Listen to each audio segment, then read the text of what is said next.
বন্ধুরা, মিনা কিচেনেতে আপনাদেরকে সকলকে স্বাগত জানিয়ে আমি রান্না শুরু করলাম। এইখানে আসুন দেখি এখানে কি রান্না আমি করব, আপনাদেরকে দেখাই। এখানে সিম, পেঁয়াজকলি, বেগুন, আলু, ঘুষো মাছ, এই দেখুন ঘুষো চিংড়ি, ওই দিয়ে আমি একটা তরকারি করব। এখানে আমি গ্যাসটা চালু করে দেবো। দেখুন এখানে আমি গ্যাসটা চালু, এখানে কড়াটা গরম হয়ে গেছে। আমি সামান্য তেল দিলাম কড়ার মধ্যে,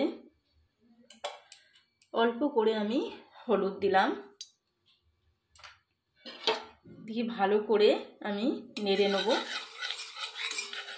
এখানে আলু কাটাটা আছে, আমি ওইটা কড়ার মধ্যে দিয়ে দিলাম। আলুটা ভালো করে ভেজে নেব।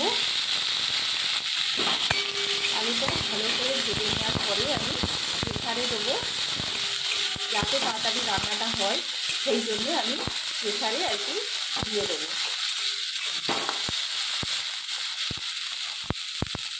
দেখুন আমার এখানে আলুটা ভাজা হয়ে গেছে।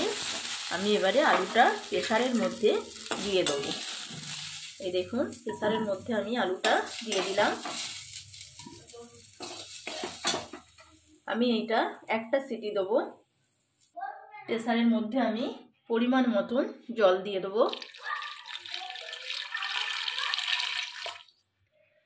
নুন দেবো, পরিমাণ মতন নুন ব্যবহার করব। এই দেখুন, দিয়ে ঢাকনাটা আমি বন্ধ করে দেব।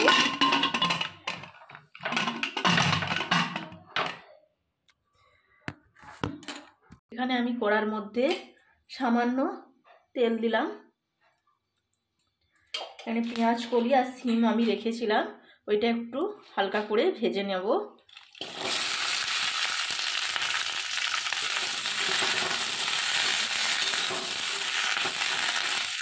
দেখুন পেঁয়াজ কলি সিম হালকা করে ভেজে নেওয়ার পরে আমি একটা সিটি দেবো। এইটাও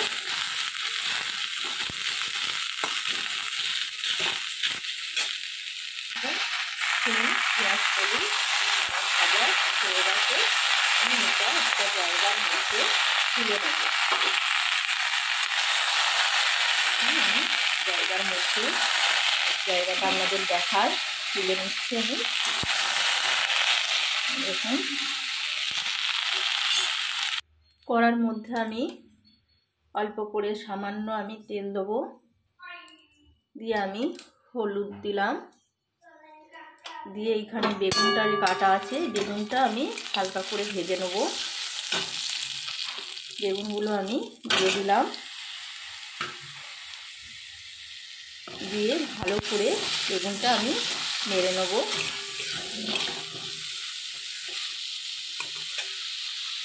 পরিমাণ মতন আমি একটু নুন দিলাম।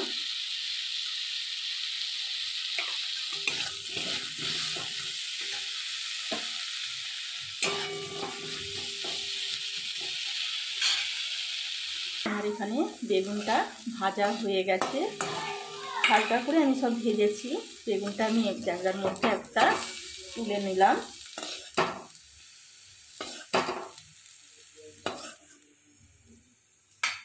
এখানে আমার প্রেসারের সিটি হয়ে গেছে দুটো।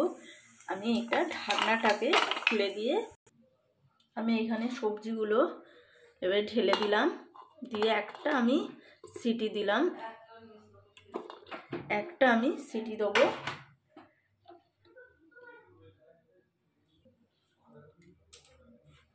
পরিমাণ মতন আমি নুন দিলাম, দিয়ে আমি ঢাকনাটা দিয়ে দিলাম। এখানে সবজিগুলো ভেজেছিলাম, সেই কড়াতেই আমি মাছটা ভেজে নেব। হালকা করে মাছটা ভেজে নেব। দেখুন কড়ার মধ্যে আমি তেল দিয়ে দিয়েছি। কড়াটা গরম হয়ে গেলে তেলটা আমি এখানে মাছগুলো দিয়ে দেব। মাছগুলো দিয়ে দিলাম।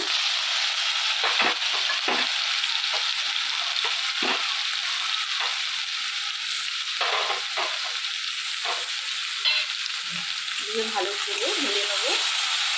ছোটো চিংড়ি মাছ হালকা ভাজলেই হবে, বেশি ভাজার দরকার নেই। যে কোনো চিংড়ি দুটো বেশি ভাজার দরকার নেই।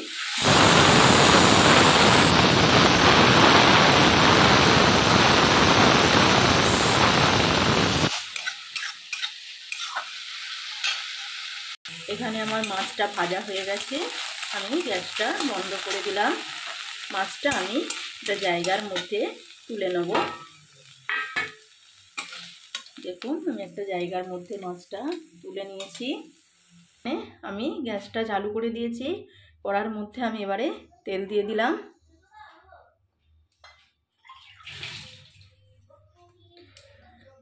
রাঁধুনি ফোড়ন,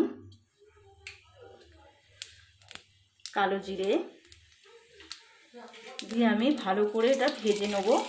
রাঁধুনি ফোড়ন কালো জিরেটা ভালো করে ভেজে নিলে তরকারির টেস্টও হয়, গন্ধটাও খুব সুন্দর ছাড়ে। এখানে আমি এবারে রসুন বাটা 1 চামচ ভালো করে ভেজে নিলাম।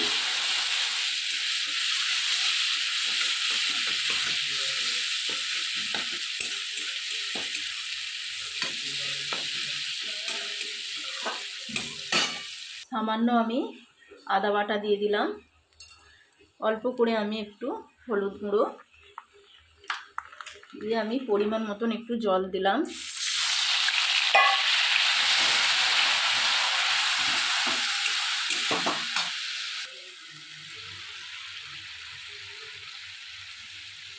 পরিমাণ মতন আমি একটু লঙ্কার গুঁড়ো দিলাম, দিয়ে ভালো করে মিক্স করে নিলাম। মশলাটা ভালো করে আমি ভেজে নেব।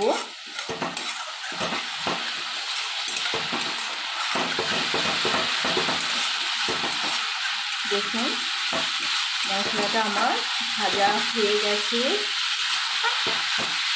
তার মধ্যে আমি এদিকে সবজিগুলো সেদ্ধ করে আমি রেখেছিলাম, সবজি সেদ্ধগুলো আমি দিয়ে দিলাম।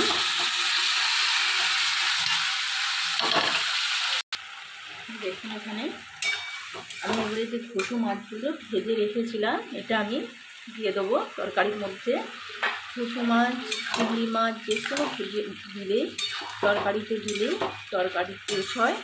মানে খুচো চিংড়ি আছে আমাদের, ছোট্ট ছোট্ট একবারে ধুলোর মতন খুচো চিংড়ি। দেখুন খুব সুন্দর দেখতে লাগছে। দেখুন আপনারা কালারটাও খুব সুন্দর এসেছে, একদম সবুজ লাগছে একবারে দেখতে।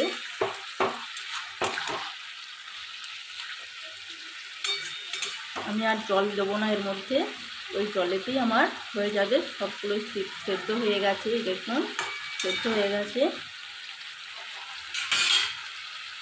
দেখুন বন্ধুরা এখানে সিম, পেঁয়াজ কলি, বেগুন প্রেসারে আমি দিয়েছি, কিচ্ছু ঘাটেনি, যেমন কি তেমনই আছে, একদম ছটা ছটাই আছে একবারে। তরকারিটা গন্ধ প্রচুর বেরিয়েছে।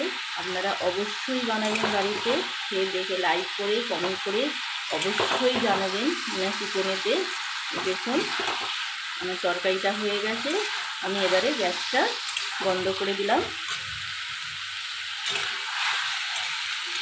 একদম শুকনো শুকনো তরকারিটা হয়েছে। দেখুন কত সুন্দর দেখতে লাগছে, দেখুন কত সুন্দর দেখতে লেগেছে। দেখুন আপনারা ভালো করে দেখুন, অবশ্যই আপনারা বানাবেন। আমি একটা জায়গার মধ্যে ঢেলে নিলাম।